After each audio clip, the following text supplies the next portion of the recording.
అందరికీ నమస్కారం. Welcome to Suman TV. మన వ్యవస్థలో ఉండే టాప్ డాక్టర్స్ని, అనుభవజ్ఞుల్ని మీకు పరిచయం చేసి వారి ద్వారా క్రెడిబుల్ అండ్ రైట్ ఇన్ఫర్మేషన్ అందించడమే మా లక్ష్యం. ఇవాల్టి మన ఎక్స్పర్ట్ ఎవరంటే 25 సంవత్సరాల సుదీర్ఘ ప్రస్థానంలో దాదాపు 2.5 లక్షల నుంచి 3 లక్షల మంది పేషెంట్లని వారు చూశారు, నయం చేశారు. అండ్ వీళ్ళలో 5-6 వేల సర్జరీలు తక్కువలో తక్కువైతే చేసుంటారు. అండ్ ఇంతకీ వారు ఎవరంటే డాక్టర్ డయనా సాయి లక్ష్మి గారు. సర్జికల్ ఆంకాలజిస్ట్గా గైనకాలజీ విభాగంలో స్పెషలైజ్ చేస్తూ చాలా విస్తృతంగా పెరుగుతున్న క్యాన్సర్ కేసెస్ని అరికట్టడంలో, నివారించడంలో విశేష సేవ చేశారు, కృషి చేశారు. And she an expert. ఇంతకీ ఒవేరియన్ క్యాన్సర్ అండ్ అలాంటి మహమ్మారి లాంటి వ్యాధులు ఎందుకు ప్రబలుతున్నాయి, పాత తరానికి ఇప్పటికీ ఏమిటి తేడా అన్నీ మాట్లాడదాం. We have with us with great respect we welcome doctor Diana Sai Lakshmi garu. నమస్కారం అండి, welcome. Thank you.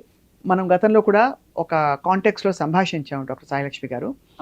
First of all మీరు చాలా సూపర్ స్పెషలైజ్ చేసి గైనకాలజీ, దానిలో మళ్ళీ ఆంకాలజీ, అందులో మళ్ళీ సర్జరీస్లో గైనకాలజీకి సంబంధించిన క్యాన్సర్ సర్జరీస్ చేస్తూ వచ్చారు. What is the reason for you choosing this line అండి? నాకు సర్జరీస్ చాలా ఇష్టం అండి. బట్ సర్జరీస్తో పాటు పేషెంట్స్ని చూడటం కూడా ఇష్టం, మాట్లాడటం ఇష్టం, వాళ్ళకి మెడిసిన్స్ ప్రిస్క్రైబ్ చేయటం ఇష్టం. సో మా డాక్టర్ స్పెషాలిటీలో either people become physicians where you do prescriptions and talk to the patients, or you do surgeries. Gynaecology ఒక్కటే ఫీల్డ్లో రెండు ఉంటాయి. అవును, వి డూ బోత్. అండ్ పిల్లల్ని పుట్టించడం ఆబ్స్టెట్రిక్స్ అయితే ఇట్స్ అమేజింగ్ యాక్చువల్లీ. అండ్ అంత అడ్రీనలిన్ రషింగ్ ఏ స్పెషాలిటీలోనూ రాదు. అవును. So this speciality is a great combination of everything. నిజంగా ఇంకే ఏ స్పెషాలిటీలోనూ ఇంత వెరైటీ ఉండదు. బట్ ఈ మధ్యన ఆబ్వియస్లీ అన్ని అందరూ చేయకూడదు, సబ్ స్పెషలైజ్ చేస్తే బాగుంటుంది అని. సో నా ట్రైనింగ్ మొత్తం యూకేలో జరిగింది. I was there in 18 years. So అప్పుడు గైనకాలజీ ట్రైనింగ్ అవుతున్నప్పుడు పిల్లల్ని డెలివరీ చేసేవాళ్ళము, మెన్స్ట్రల్ ప్రాబ్లమ్స్ చూసేవాళ్ళము. Then we had to sub specialise. అప్పుడు అనిపించింది ఒక క్యాన్సర్ పేషెంట్ జర్నీలో మనం ఇన్వాల్వ్ అయితే ఆ లెవెల్ ఆఫ్ ఇన్వాల్వ్మెంట్తో మనకి ఒక డీప్ సాటిస్ఫాక్షన్ వస్తుంది. అంత వాళ్ళ వర్స్ట్ టైమ్ ఆఫ్ దేర్ లైఫ్లో మనం సాయం చేయగలిగాము. And though surgeries are very complex, 3 to 4 hours పడతాయి. సో అప్పుడు అనిపించింది దిస్ ఈస్ మై నీష్. ఆ థియేటర్స్లో ఉన్నప్పుడు, ఆ పేషెంట్స్ని చూస్తున్నప్పుడు ఆ వచ్చే సాటిస్ఫాక్షన్ నాకు లైఫ్లో ఇంకేది ఇవ్వలేదు అనిపించింది. So I move towards gynae oncology. And ఆ తర్వాత ఆబ్స్టెట్రిక్స్ చేయటం మానేశాను. So now I see gynaecology and gynae oncology. So గైనకాలజీలో ఆబ్వియస్లీ మీరు ఆబ్స్టెట్రిక్స్ చేసినప్పుడు చాలా డెలివరీస్ కూడా చేశారు అయితే, సి సెక్షన్.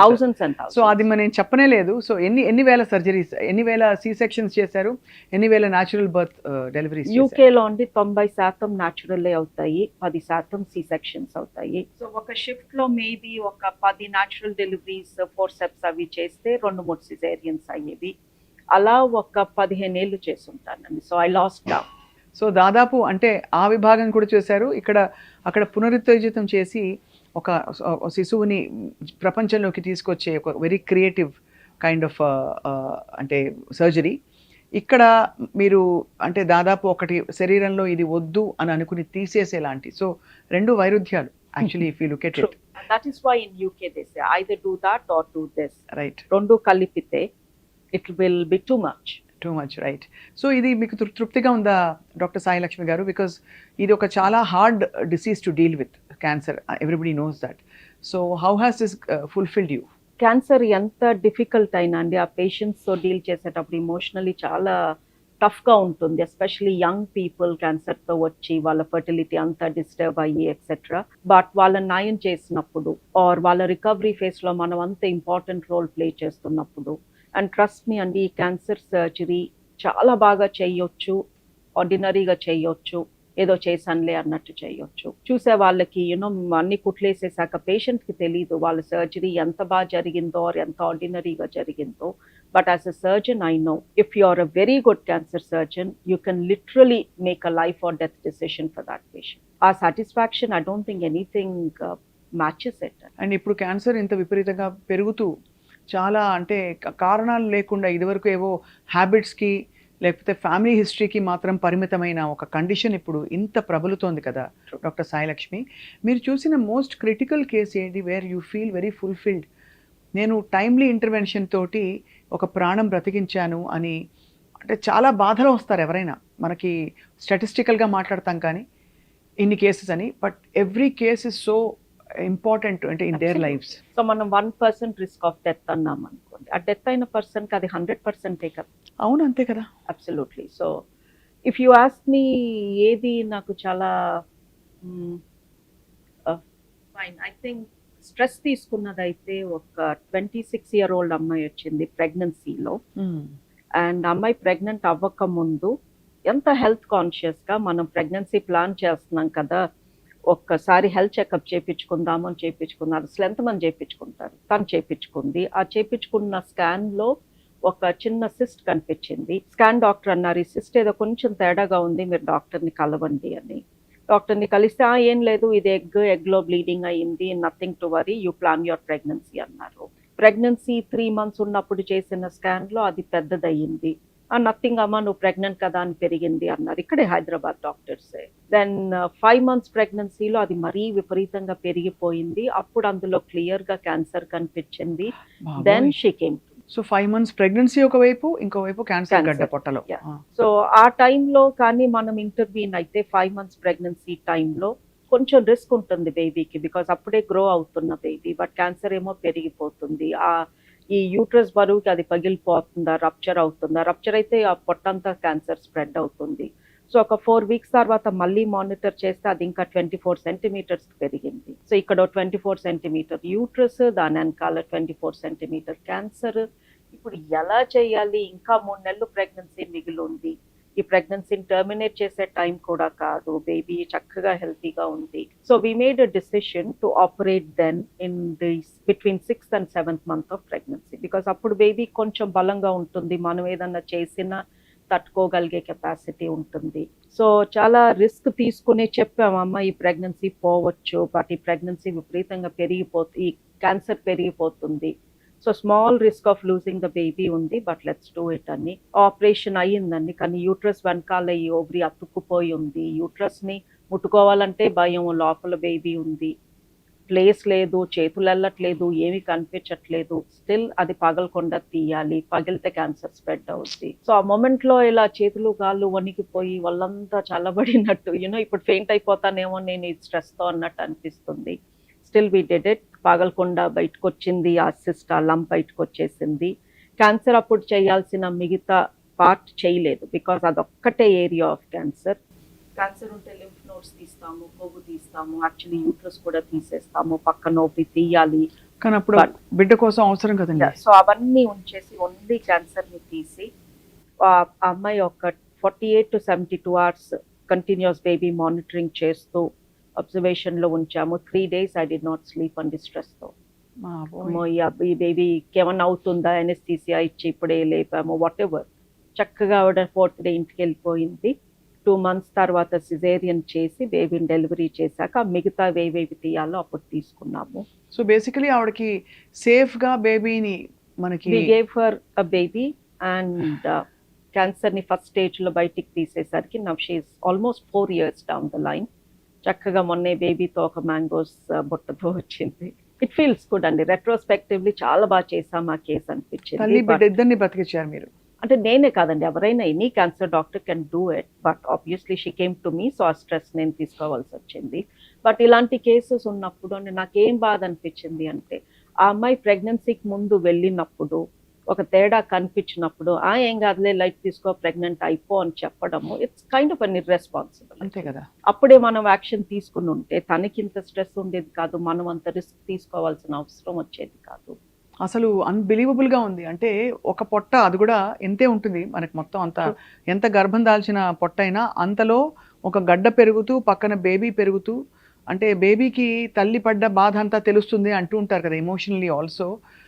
ఆ బేబీ కూడా ఎంత సపోర్టివ్గా, ఎంత బ్యూటిఫుల్గా కోప్ అయ్యి ప్రపంచంలోకి వచ్చి, ఇప్పుడు ఎన్నేళ్ళు ఉంటాయి ఆ పాపకి? పాపో బాబో? 4 years. బాబు. ఆ బాబుకి 4 years. బొజ్జలో ఉన్నప్పుడు ఏమైందో ఒకరోజు వాళ్ళ అమ్మ తనకు కథ చెప్పి, ఇదిగో doctor Sai Lakshmi garu, she was the one who saved you and me అని చెప్తారు. So that's the day. In fact ఆ అమ్మాయికి ఉండింది క్యాన్సర్ అని ఆమె హస్బెండ్కి, తనకి, నాకు తప్ప ఎవరికి తెలియదు అని వాళ్ళ ఫ్యామిలీలో చెప్పలేదు. బికాస్ వాళ్ళ పేరెంట్స్ తట్టుకోలేరు అనుకుంది అమ్మాయి ఏదన్నా అయితే, what ever. So So I hope the baby doesn't know because they want to keep it quiet, but still. I'm sure Yeah. మీరు చెప్పింది కూడా చాలా అంటే పెద్ద విషయం, గొప్ప విషయం. అంత అంత బాధని వాళ్ళ కడుపులో పెట్టుకోవడం అన్నది. సారీ. మా ప్రొఫెషన్ లో ఎలా ఉంటుందంటే especially in cities it's a cut throat competition. So ఈ బేబీకి ఏమన్నా అవుతుందా, ఈ అమ్మాయి ఎలా కోప్ అవుతుంది, బేబీకి ఏదన్నా అయితే అన్న భయంతో పాటు సే అసిస్ట్ పగిలింది లేదా బేబీ పోయింది అనుకోండి, the bad name I will get in the hospital. అప్పుడప్పుడే యూకే నుంచి వచ్చాను, కొత్తగా ఎస్టాబ్లిష్ అవుతున్నాను. సో ఇలాంటి టైంలో రిస్క్ ఉందని తెలిసినా కూడా ఏదన్నా చెడు జరిగితే వెనకాల పొడిచే వాళ్ళు చాలా మంది ఉంటారు. అవును. ఆవిడ రాంగ్ డెసిషన్ తీసుకున్నారు, ఏం కంగారు వచ్చింది ఆపరేషన్ కి, ఇంకో 2 నెలలు ఆగితే చేసిండే పని కదా, ఇలా అనే వాళ్ళు చాలా మంది ఉంటారు. అది సో ఒకవైపు ఆ భయం కూడా ఉంటుంది యాజ్ ప్రొఫెషనల్స్ మనకి. రిస్క్ ఏదన్నా అయితే అండ్ అది తెలిసిన రిస్క్ అయినా సరే కాంపిటీషన్ లో ఆ రిస్క్ ని 10 రెట్లు పెంచేస్తారు. So it's not just professional stress, it's about how to establish yourself. ఆ స్ట్రెస్ కూడా చాలా ఉంది మా ఫీల్డ్ లో అట్ ద మూమెంట్. చాలా hats off to you doctor Sailakshmi garu for all that you have అంటే ఎండ్యూర్డ్. ఆ స్ట్రెస్తో పాటు ఎంతమంది ప్రాణాలు ఆ టైంలో. మరి తల్లికి కీమోథెరపీ కూడా ఇవ్వాల్సిన అవసరం ఉంటుందండి? మళ్ళీ ర్యాపిడ్ ప్రోగ్రెషన్ అవుతుంది కదా నెక్స్ట్ ఫ్యూ మంత్స్లో అని. అది పగిలితే ఎస్ అని, ఆ సిస్ట్ కానీ బయటికి వచ్చినప్పుడు అన్ని వాటర్ బబుల్స్ లాగా ఉంటాయి చుట్టూ ఈ క్యాన్సర్ కి, అవి ఏవి పగిలినా కీమోథెరపీ ఇవ్వాల్సి వస్తుంది. అలా ఇవ్వాల్సిన అవసరం లేకుండా మీరు చాలా జాగ్రత్తగా పగలకుండా సిస్ట్ని మాత్రం తొలగించి బిడ్డని తల్లిని బ్రతికించారు. అక్కడే a good surgeon makes all the difference. అది ఆ కేపబిలిటీ అండ్ చేసి చేసి చేసి అలవాటు అయిపోతుంది. సిస్ట్స్ పగలకుండా బయటికి ఎలా తీయాలి, ఏం ప్రికాషన్స్ తీసుకుంటే అవి పగలవు. That comes with experience and patience. Doctor Sailakshmi garu, మీరు ఎంత ప్రపంచం అంతా చూస్తున్నారు, యూకేలో మీ ట్రైనింగ్ అయ్యి వచ్చింది, అందరికీ లాంజివిటీ పెంచుకోవాలనే ఒక తపన బయలుదేరిపోయింది. మీకు అర్థమైంది అసలు? అంటే చాలా హెల్దీ పీపుల్ టక్కమని చనిపోతారు, సడన్ కార్డియాక్ డెత్ కావచ్చు, ఇంకేదో కావచ్చు, క్యాన్సర్ బారిన పడతారు, వాళ్ళకి ఏమి ఎక్సర్సైజ్ హ్యాబిట్స్ లేవు, ఎక్సర్సైజ్ బాగా చేస్తారు అన్నీ చెప్పేవాళ్ళు. ఇంకోవైపు చాలా బ్యాడ్ హ్యాబిట్స్ ఉన్న వాళ్ళు సుదీర్ఘంగా బతుకుతారు. సో ఆ డైకాటమీ అర్థం కాదు. బట్ మీ ఎక్స్పీరియన్స్లో 100 ఏళ్ళు బ్రతకడానికి లేదు లాంగ్ లైఫ్ బ్రతకడానికి ఏం చేస్తే ఒక 3-4 పాయింట్స్ చెప్పండి మ్యామ్. మోర్ దాన్ 100 ఏళ్ళు బతకాలి, ఇంకా బతికేయాలి అనే బదులు ప్రస్తుతం నేను ఎలా బతుకుతున్నాను దానిపైన ఫోకస్ చేస్తే అండి I think automatically longevity will come. ఎంతో మంది స్ట్రెస్, నాకు క్యాన్సర్ వచ్చేసుద్దేమో అని స్ట్రెస్. చాలాసార్లు అంటాను, సరే వస్తే ఏమైంది, పట్టుకుంటాము, ట్రీట్ చేస్తాము, దాన్ని తొలగిస్తాము, ఏదో ఒకటి. అందరికీ ఏం చేస్తున్నాము మీకు అదే చేస్తాము. ట్రీట్మెంట్ ఉంది, హాస్పిటల్స్ ఉన్నాయి, డాక్టర్స్ ఉన్నాయి. ఆ స్ట్రెస్తో బతుకుతూ ఉంటే ఆ స్ట్రెస్ మూలంగా ఏదో వస్తుంది. మ్యామోగ్రామ్ చేయించుకున్నాక 2 ఏళ్ళు ఆగి రమ్మంటే నేను నెక్స్ట్ ఇయర్ వచ్చేస్తానండి, 6 నెలలకు వచ్చేస్తాను. సో ఈ మధ్యన రివర్స్ సైకాలజీ అవుతుందండి. ఒకప్పుడు రండి చేయించుకోండి ప్లీజ్, మీరు స్క్రీనింగ్ చేయించుకోండి అన్న డాక్టర్స్మే ఇప్పుడు మరీ ఇంతగా స్క్రీనింగ్ చేయించుకోవద్దండి, కొంచెం అప్పుడప్పుడు ఇంట్లో ఉండి మా జోలికి రాకండి అని చెప్పాల్సిన సిచ్యువేషన్ వస్తుంది. So people are constantly stressed and worried about future. దాని బదులు whatever it, just focus on present. ఇప్పుడు హ్యాపీగా ఉండండి, హెల్తీగా ఉండండి, ఏదన్నా వస్తే చూసుకుందామా అన్న ధీమాతో ఉండండి. Raise your immunity, just be happy అండి, అంతే. స్ట్రెస్లో బతికేస్తున్నారు, ఫ్యూచర్ గురించే ఫోకస్ చేస్తున్నారు. ఫ్యూచర్ ఉద్యోగం, ఫ్యూచర్ డబ్బులు, ఫ్యూచర్ బ్యాంక్ బ్యాలెన్స్, ఫ్యూచర్ ఇల్లు, ఫ్యూచర్ హెల్త్, ఎంతసేపు ఫ్యూచర్ పైన ఫోకస్ చేస్తూ ప్రెసెంట్ పైన స్ట్రెస్ తీసుకుంటే how you going to get into that future? అది ఎలా బ్రేక్ చేయాలి ఆ ప్యాటర్న్ని? I think people should learn how to be satisfied with what they have. So కష్టం ఉన్న వాళ్ళైనా ఇవాళ ఈ కష్టం ఉంది, అది పోతుంది అని ఒక హోప్తో ఉండాలి. పోగొట్టుకునే కెపాసిటీ నాకు ఉంది, దానికి నేను హెల్తీగా ఉండాలి, హ్యాపీగా ఉండాలి. ఎంతసేపు ఎన్ని డబ్బులు పోగేయాలి, ఎవరిని వెనకాల నుంచి పొడవాలి అని ఆలోచించకుండా just be simple life is always good. ఇప్పుడు ఎక్సెస్కి వెళ్తేనే ప్రాబ్లం. చాలా మంచి పాయింట్ చెప్పారు. ఐ థింక్ ఇప్పుడు more and more modern research చెప్తుంది కదండి, stress is the cause of most diseases అని. అబ్సల్యూట్లీ అండి. ఇప్పుడు మనం తినే తిండి, తాగే నీరు, పీల్చే గాలి, స్ట్రెస్, దాంతోపాటు ఏమన్నా బ్యాడ్ హ్యాబిట్స్ ఉంటాయి. బట్ మీరు ఇందాక వెరీ రైట్లీ సెడ్, ఏ బ్యాడ్ హ్యాబిట్స్ లేని వాళ్ళకి ఎన్నో రోగాలు వస్తున్నాయి. బోల్డ్ అని బ్యాడ్ హ్యాబిట్స్ ఉన్న వాళ్ళు ఎంతో హ్యాపీగా 60, 70, 80కి వెళ్ళి బతుకుతున్నారు. మనకే అర్థం కావట్లేదు, the dichotomy is really there. And మరి ఏముంది ఇంత హెల్తీ పీపుల్లో, ఇంత గుడ్ హ్యాబిట్స్ ఉన్న పీపుల్లో ఇన్ని రోగాలు ఎందుకు వస్తున్నాయి? Maybe it is stress. So తప్పకుండా ఐ థింక్ 100 ఏళ్ళు బ్రతకడానికి స్ట్రెస్ తగ్గించుకోవాలి అంటారు. ఏమన్నా 100 ఏళ్ళు బతకాలి అని అనుకోవద్దు. ఇవాళ హ్యాపీగా బతుకుదాం, రేపు ఏమైతే అది అవుతుంది అనుకుంటారు. సో అదే ఒక స్ట్రెస్ పాయింట్ అవుతుంది. వెరీ యాప్ట్లీ ఎక్స్ప్లెయిన్ డాక్టర్ గారు. డాక్టర్ సాయిలక్ష్మి మీరు చూశారు, క్యాన్సర్ కేసెస్ కూడా అన్ని వచ్చేవి కాదు. ఎక్కడో మనకి ఇన్ఫ్యాక్ట్ ఐ రిమెంబర్ చిన్నప్పుడు గ్లోరిఫై చేసేవారు క్యాన్సర్ని సినిమాల్లో. ఏమనంటే ఒక శాల్వా కప్పుకోవడం, క్యాన్సర్ అంటే ఓన్లీ బ్లడ్ క్యాన్సర్, ఇంకా అంతకంటే తక్కువ క్యాన్సర్ అంటే దానికి అది ఆర్గన్లా చూసేవారు తప్ప రక్తం కక్కితే అలాంటి ఒక ఇమేజరీ ఆఫ్ క్యాన్సర్ నుంచి ఇవాళ నార్మల్గా మన ఫ్రెండ్స్లో అక్కడ ఇక్కడ బ్రెస్ట్ క్యాన్సర్ లంప్ కనిపించింది, ఇంకెవరికో ఏదో కోలన్ క్యాన్సర్ వచ్చింది, ఇంకేదో ఇసోఫెగల్ ఇది లంగ్ క్యాన్సర్, ఇలా పెరిగిపోతున్నాయండి. సో ఇండియా ఒకప్పుడు హెల్దీగా ఉండి ఇప్పుడు అన్హెల్దీగా మారడానికి what are the primary reasons అండి? ప్రాసెస్డ్ ఫుడ్డా, ఇంకా లేకపోతే సెడెంటరీ లైఫా? మీ దృష్టిలో ఏం గమనించారు పెద్ద షిఫ్ట్? షిఫ్ట్ ఇన్ ఫుడ్ అండి, food habits, type of food. We're eating a lot of readymade food, we're drinking a lot from plastic usage విపరీతంగా పెరిగింది. అసలు మా చిన్నప్పుడు కుండలు ఉండేవి, బిందెలు ఉండేవి, ఇలాంటివి ఉండేవి. ఇప్పుడు వాటర్ ప్లాస్టిక్లో తప్ప ఇంకా ఏ రకంగానూ మనకి రీచ్ అవ్వట్లేదు. మనం బాటిల్లో పూసుకున్నా కూడా అదొక పెద్ద 5 లీటరో 10 లీటరో ప్లాస్టిక్ డబ్బాలోనే వస్తుంది. సో ప్లాస్టిక్ వాడకం విపరీతంగా పెరిగింది. మనం తినే ఫుడ్లో ఫ్యాట్ కంటెంట్ ఎక్కువ ఉంది. దెన్ బయట వాడే మసాలాలు, ఫ్లేవరింగ్ ఏజెంట్స్ ఇవి ఎక్కువ ఉన్నాయి. And we're eating more outside food, so we don't know what all, how much of oil and what kind of oil is going into it. Repeated usage of the same oil that is releasing a lot of carcinogens. Processed food ఎక్కువైంది. So I think food plays a very important role. దాని తర్వాత stress, people are taking a lot of stress. అసలు ఎవరిని నమ్మలేకుండా పోయింది. మనం కొనే వస్తువు పైన నమ్మకం లేదు, మన చుట్టుపక్కల మనుషుల పైన నమ్మకం లేదు, మన ఇంట్లో పనిచేసే మనుషుల పైన నమ్మకం లేదు. స్కూల్ పిల్లలు కూడా ఎవరిని నమ్మొద్దు, ఎవరితోనూ మాట్లాడొద్దు.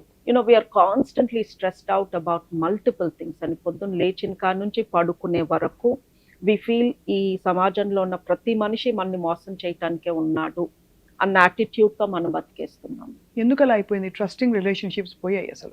యూ డోంట్ ట్రస్ట్ ఎనీబడి అండి. 20 ఏళ్ళ నుంచి పనిచేస్తున్న పనమ్మాయి ఇంట్లో వాళ్ళని చంపేసిందని ఇట్లాంటి న్యూస్లన్నీ వింటుంటే అవును, ఇంకా how ఏం can you చెప్తాం? trust? అవును, అండ్ నిజంగానే అలాంటి సంఘటనలు జరుగుతున్నాయి కూడా. Every day జరుగుతున్నాయి. సైకోపాథాలజీ మారిపోయింది.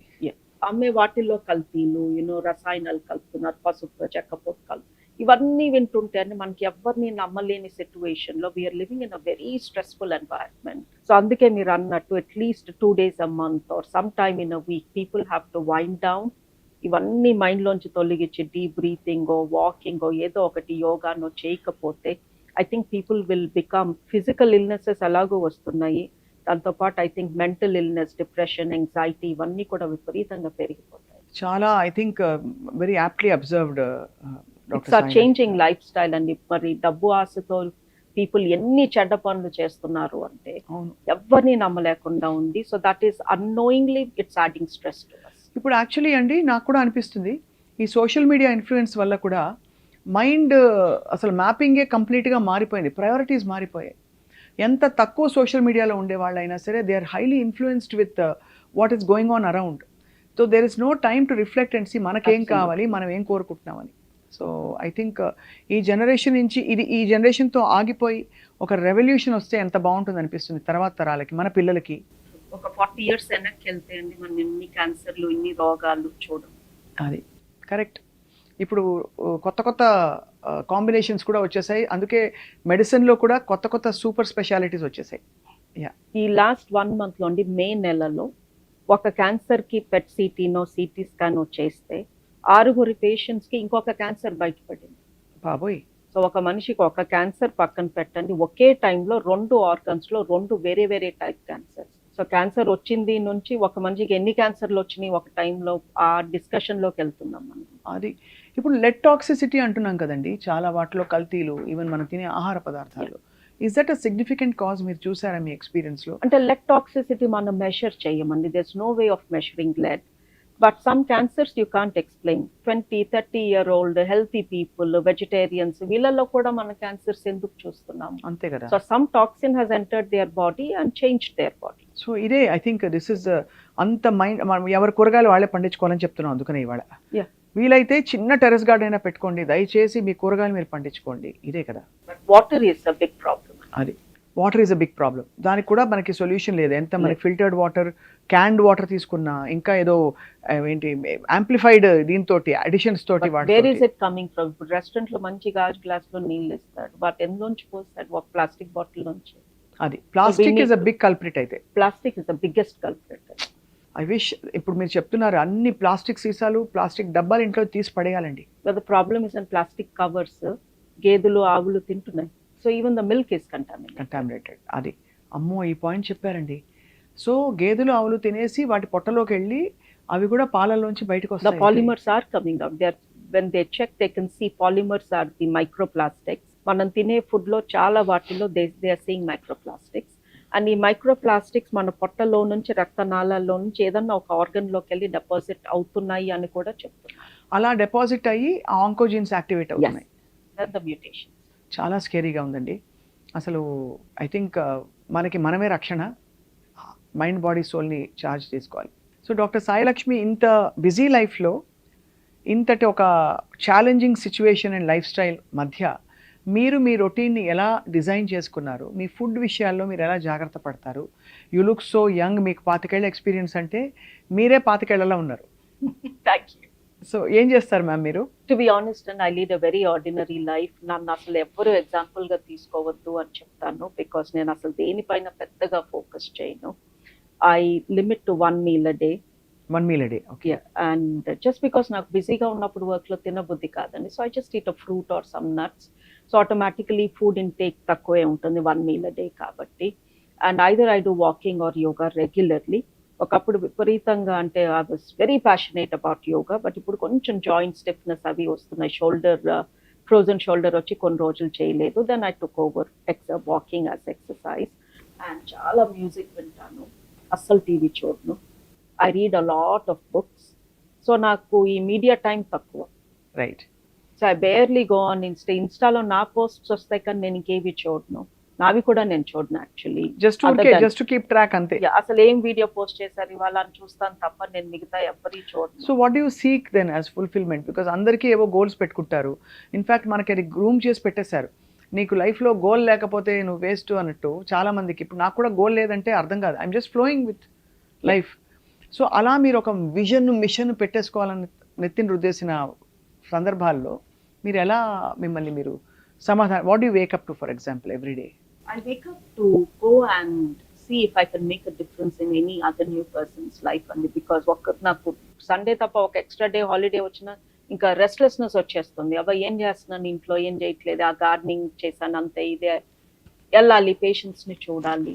And I want to reach out to as many people as we can. And because ఇండియాలో ప్రాబ్లమ్ సిటీస్ లో ఇంత కాన్సన్ట్రేటెడ్ డాక్టర్ పాపులేషన్ ఉంది. There are so many people out there who don't even have a decent doctor within 500 kilometers.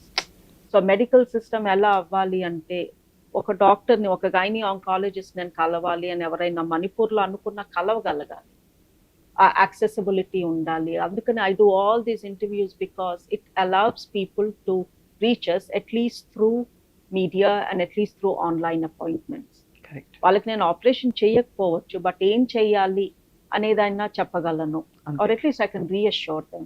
So I want to reach out to people who can't reach me for whatever reason. Financial distance ఏదైనా కానీ ఆ రీచబిలిటీకి నేను నా పేరు ఎంత ఎత్తుకు ఎదగాలి అంటే నన్ను ఎవరైనా మేడం నాకు ఈ ఒపీనియన్ చెప్పండి, దీని గురించి కొంచెం ఎక్స్ప్లెయిన్ చేయండి అంటే నేను వాళ్ళకి రీచ్ అవుట్ అవ్వగలగాలి. That is my aim at the moment. And because Hyderabad I'm having a good practice, people are coming to me, I'm operating regularly. So ఇక్కడ నేను చేయగలిగింది చేస్తున్నాను.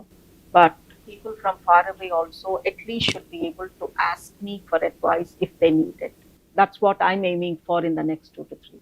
వండర్ఫుల్ అండి. అంటే మీరు ఎంత కలెక్టెడ్గా, I think the best learnings మీ ఉన్నవి మీరు ఇంప్లిమెంట్ చేసుకుంటున్నారు. మనం చేసే తప్పులు చాలా ఉంటాయి, తెలుసో తెలియకో. మీరు అన్నాడు ఇప్పుడు నాకు మంచినీళ్ళు కావాలి, ప్లాస్టిక్ బాటిల్సే దొరుకుతాయి. మనం బయట వాటర్ కొనుక్కుని తాగేస్తాము, అన్నీ చేస్తాం. బట్ ఇది చాలా ఇంపార్టెంట్ అండి. ఇది this is a sanitary napkin. Cervical cancer cases ఇందులో ఉండే మైక్రోప్లాస్టిక్స్ వల్ల కూడా అది బాడీలో అబ్జార్బ్ అవుతోంది, బయటకు వస్తున్నాయి, అలాంటి కేసెస్ బయటపడుతున్నాయి అని అంటున్నారు. ఇస్ దిస్ హార్మ్ఫుల్ అండి? Is this dangerous? Can this cause any major disease? The plastic on top of it is a very cheap plastic. ఇది Yeah. ఈ ప్లాస్టిక్ ర్యాపర్ చాలా cheap. Obviously, Yes. yeah. And దానికి అంటించిన adhesive tape అవన్నీ కూడా cheap plastics, cheap materials ఉంటాయి. ఆ sanitary towel అంత తెల్లగా ఉంది అంటే దాన్ని విపరీతంగా బ్లీచ్ చేసి అమ్మారు. ఆ బ్లీచ్ ఇస్ నాట్ గుడ్. ఒకసారి మళ్ళీ చూపిస్తాను నేను. ఈ ప్లాస్టిక్ చాలా చీప్, చాలా ఎక్కువ సన్నగా ఉండే పలచగా ఉండే ప్లాస్టిక్. దాంతోపాటు ఇది ఇంత తెల్లగా ఉందంటే ఇది చాలా బ్లీచ్ చేశారని అర్థం. ఆబ్వియస్లీ ఇవన్నీ అబ్జర్వ్ అవుతాయండి మనకి. ఒక ఫ్యూ అవర్స్ మన బాడీలో ఉంటుంది, ఒక 2-3 అవర్స్ ఇది. అంటే అబ్జార్బ్ అవుతాయా అంటే అవ్వచ్చు అండి, అంటే దానికి ప్రూఫ్ లేదు. అబ్జార్బ్ అవుతుంది ఎలా చెప్తారు, మీరు ఏమైనా కెమికల్ టెస్ట్ చేస్తారంటే కాదు. బట్ ఇలా వాడి లేడీస్ కి కింద ర్యాషెస్ తో, అక్కడ స్కిన్ ప్రాబ్లమ్స్ తో చాలా మంది వస్తున్నారు. సో ఆబ్వియస్లీ ఏదో ఒక తేడా అయితే ఉంటుంది. అవును. And if you think about it, మన అమ్మమ్మలు అయితే ఇవి వాడేవాళ్ళు కాదు, క్లాత్ వాళ్ళకి ఎన్ని క్యాన్సర్స్ వచ్చేవి కావు. మళ్ళీ ఇప్పుడు ఏమంటున్నారు, మళ్ళీ మీరు క్లాత్ వాడండి, క్లాత్ ఈజ్ గుడ్, అవును, కాటన్ క్లాత్ వాడండి. ఇప్పుడు కాటన్ క్లాత్ తో చేసిన అండర్వేర్ కూడా వస్తున్నాయి, సెల్ఫ్ అబ్జార్బెంట్, అవి వాడి పారేసే type disposables. So what we're saying is, నేను నా ప్రతి పేషెంట్ కి చెప్తానమ్మా, మెన్స్ట్రల్ కప్ ట్రై చేయి, మెన్స్ట్రల్ కప్ ట్రై చేయి. Just because of the same reason. ఇవన్నీ మనకి మంచిది కాదు. Definitely I don't think that is healthy. Cotton cloth better, ఇది బెటర్ అంటే 100 times cotton cloth better. Right. Menstrual cup unmarried girls కూడా వాడచ్చా అండి? ఇది మ్యారేజ్ తో రిలేషన్ లేదండి, వర్జిన్స్ కి కొంచెం కష్టం అవుతుంది పెట్టుకోవడం. అందుకని అడిగాను, that's what I meant. So anybody who is not a virgin can happily shift over to menstrual. What about, ఇదివరకు టాంపాన్స్ కూడా చాలా హెవీగా ప్రమోట్ చేసేవారు, బట్ ఇప్పుడు అది కూడా చాలా dangerous and risk of infection ఉంది అంటున్నారు. Because it's the same thing అండి, there's a highly absorbent cotton material, bleached. So Right. దానికి దీనికి పెద్దగా తేడా లేదు. చాలా మంది ఇంట్లో గాజ్ క్లాత్ తీసి దే ప్రిపేర్ శానిటరీ ప్యాడ్స్, మధ్యలో కాటన్ పెట్టి దాన్ని రోల్ చేసి, ఇస్ దట్ రిలేటివ్లీ సేఫర్ అండి? Comparatively and there's less plastic in it. అది లెస్ ప్లాస్టిక్. సో ఇది చాలా, ప్రతి ఆడపిల్ల నెల ఇప్పుడైతే, ఒకప్పుడు క్లాత్ వాడినప్పుడు అన్హైజీనిక్గా ఉంటుంది, క్లాత్ రెగ్యులర్గా చేంజ్ చేయకపోతే దానివల్ల ఇన్ఫెక్షన్స్ అని కంగారు పడేవారు. ఇప్పుడు మనకి ఆల్టర్నేటివ్స్ వచ్చి, యాక్సెస్ వచ్చాక కూడా శానిటరీ ప్యాడ్స్కి ఇంకో కొత్త ప్రాబ్లం గురించి వరి అవుతున్నాం. బట్ ఏది చెప్పినా మీరు చెప్పినట్టు దాన్ని రెగ్యులర్గా చేంజ్ చేసుకోవడం ప్యాడ్ని, plus safest form of pad or మీరు అన్నట్టు కప్ వాడడంతో, మెన్స్ట్రువల్ కప్తో చాలా సొల్యూషన్స్ వస్తున్నాయి. అండ్ యాక్చువల్లీ క్లాత్ కూడా ఏం చెప్తామండి, if anyone is using a cloth, because we are going back, reverse direction లో వెళ్తున్నాం. మళ్ళీ క్లాత్ యూజ్ చేసే వాళ్ళు స్టార్ట్ అయ్యారు దీంతో ర్యాషెస్ వచ్చాక. ఆ క్లాత్ ని రీవాష్ చేసి మళ్ళీ ఎండ్లో ఆరేరు, ఇంట్లో ఎక్కడ మూలన ఆరేస్తారు, దాని మూలంగా ఇన్ఫెక్షన్ రిస్క్ వస్తున్నాయి. సో ఎంత డెటాల్ వేసి చేసినా కూడా because people don't put it in sun కదా, ఎక్కడో సీక్రెట్ గా ఎక్కడో టబు వల్ల. అవును. So what we say is don't wash and reuse. It's only a cloth. At the end of the day, it's a piece of cotton cloth. ఎంత ఖరీదు ఉంటుంది. So దాన్ని ఒక పూలకుండి, ఖాళీ పూలకుండిలో వేసి కాల్ చేసేస్తే, because it's cotton and it's just body fluids కదా, so దాన్ని మళ్ళీ మన్యూర్ లాగా చెట్లకు వేసేసుకోండి. That is what the doctors recommend actually. చాలా యూస్ఫుల్గా, చాలా ప్రాక్టికల్గా చెప్పారు డాక్టర్ సాయిలక్ష్మి రాయన్ గారు. ఐ థింక్ మీతో మాట్లాడుతూ పోతే there so many things we can learn. In fact learning కాదు, ఇప్పుడు అన్లెర్నింగ్ చేయాలనిపిస్తుంది నాకైతే. ఎంత ఇన్ఫర్మేషన్ ఓవర్లోడ్ తోటి ఎన్ని విషయాలు, ఇది కరెక్టా, అది కరెక్టా, ఈ డయటా, ఆ డయటా, ప్రోటీనా, అది ఇది అని వెళ్ళిపోయాం. బట్ మీరు చెప్తున్నట్టు simple eating, simple living and also చాలా అవేర్గా, మైండ్ఫుల్గా ఉండడమే ఇవాళ రోజుల్లో మనకుండే ఒక ఆయుధం. ఎప్పటికప్పుడు మిమ్మల్ని మీ పర్మిషన్తో మీ ఛానల్ స్టార్ట్ చేసి సుమన్ టీవీలో మిమ్మల్ని ఎప్పటికప్పుడు సంప్రదిస్తాము. Let's prevent cancer, let's give the viewers right information అనిపిస్తుంది. Do we have your permission? Absolutely, I'm grateful for the opportunity. చాలా తప్పకుండా, it's a great pleasure talking to you. Will meet again soon. Sure, thank you.